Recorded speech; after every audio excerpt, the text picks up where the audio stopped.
Cristo en su santuario. Capítulo 1. Cristo en el sistema de sacrificios. El pecado de nuestros primeros padres trajo sobre el mundo la culpa y la angustia, y si no se hubiesen manifestado la misericordia y la bondad de Dios, la raza humana se habría sumido en irremediable desesperación. La caída del hombre llenó todo el cielo de tristeza. El mundo que Dios había hecho estaba mancillado con la maldición del pecado y habitado por seres condenados a la miseria y la muerte. Parecía no existir escapatoria para quienes habían quebrantado la ley.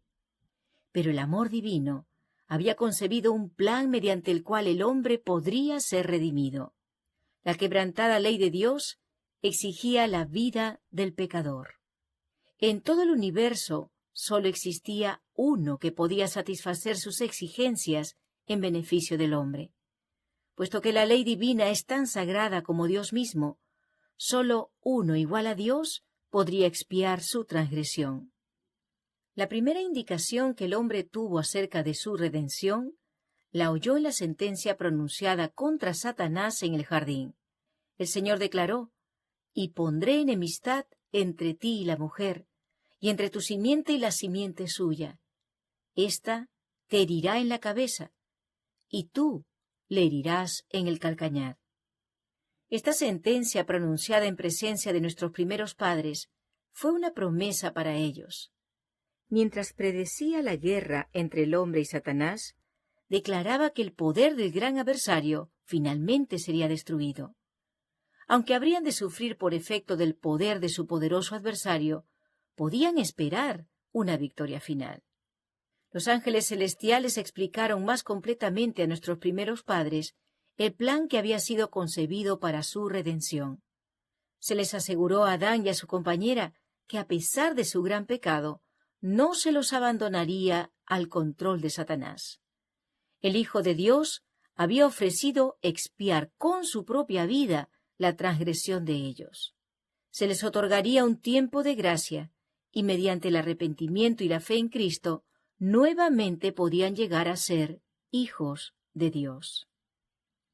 El carácter sagrado de la ley de Dios. El sacrificio exigido por su transgresión reveló a Adán y a Eva el carácter sagrado de la ley de Dios, y vieron como nunca antes la culpa del pecado y sus horrorosos resultados. La ley de Dios existía antes que el hombre fuera creado. Los ángeles eran gobernados por ella. Satanás cayó porque transgredió los principios del gobierno de Dios. Después que Adán y Eva fueron creados, Dios les hizo conocer su ley. Esta no estaba escrita entonces, pero les fue repetida por Jehová. Después del pecado y la caída de Adán, nada fue eliminado de la ley de Dios. Los principios de los 10 mandamientos existían antes de la caída y eran de una naturaleza que se ajustaban a la condición de un orden de seres santos. Esos principios fueron formulados al hombre más explícitamente después de la caída y enunciados para satisfacer las necesidades de seres inteligentes caídos. Esto fue necesario a causa de que la mente del hombre había sido cegada por la transgresión. Entonces se estableció un sistema que requería el sacrificio de animales, con el fin de mantener delante del hombre caído lo que la serpiente había hecho que Eva no creyera, que la paga de la desobediencia es la muerte.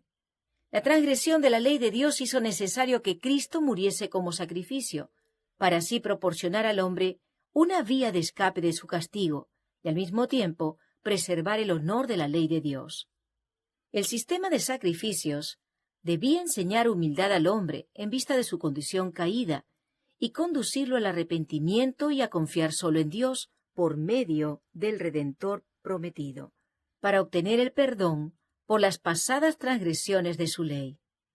El sistema de sacrificios fue trazado por Cristo mismo y dado a Adán para que tipificara al Salvador que habría de venir. El hombre ofrece su primer sacrificio. Para Adán, el ofrecimiento del primer sacrificio fue una ceremonia muy dolorosa. Tuvo que alzar la mano para quitar una vida que solo Dios podía dar. Por primera vez iba a presenciar la muerte, y sabía que si hubiese sido obediente a Dios, no la habrían conocido el hombre o las bestias. Mientras mataba a la inocente víctima, tembló al pensar que su pecado haría derramar la sangre del inmaculado Cordero de Dios. Esta escena le dio un sentido más profundo y vívido de la enormidad de su transgresión, que nada sino la muerte del querido Hijo de Dios podía expiar. Y se maravilló de la infinita bondad que daba semejante rescate para salvar a los culpables.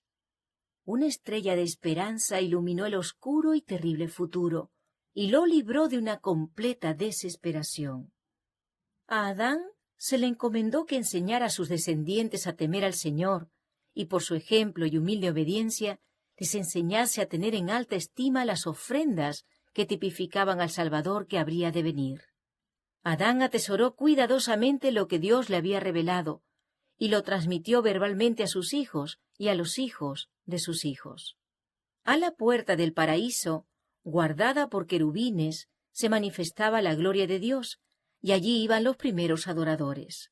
Allí levantaron sus altares y presentaron sus ofrendas.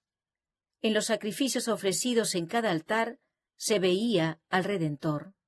Con la nube de incienso se elevaba de cada corazón contrito la oración de que Dios aceptara sus ofrendas como una muestra de fe en el Salvador venidero. El sistema de sacrificios confiado a Adán fue pervertido por sus descendientes. La superstición, la idolatría, la crueldad y el libertinaje corrompieron el sencillo y significativo servicio que Dios había establecido. A través de su larga relación con los idólatras, el pueblo de Israel había mezclado muchas costumbres paganas con su culto. Por consiguiente, en el Sinaí, el Señor les dio instrucciones definidas tocante al servicio sacrificial.